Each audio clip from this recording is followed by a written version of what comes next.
როდესაც ქალბატონი სალომე ზურაბიშვილის არჩევნები იყო 2018 წელს, იქ მცხეთაში შეკრება ჰქონდა და ქალბატონი სალომე როდესაც გაიგო რომ მე და ჩვენ ვიყავით ახალგორლები, ესეთი რაღაც თქვა, რომ აი ახალგორზეო მე ვესწრებოდი ერთ შეხვედრასო.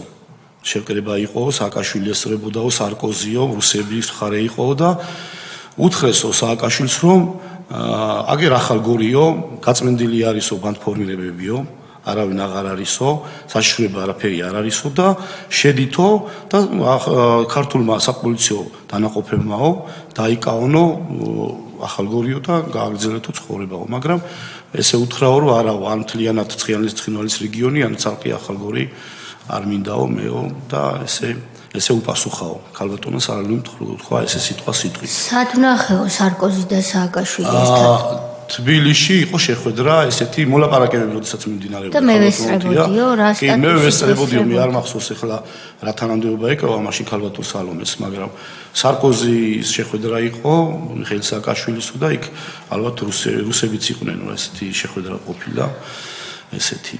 და თვითონ თქვა ეს სიტყვები მახსოვს ძალიან კარგად.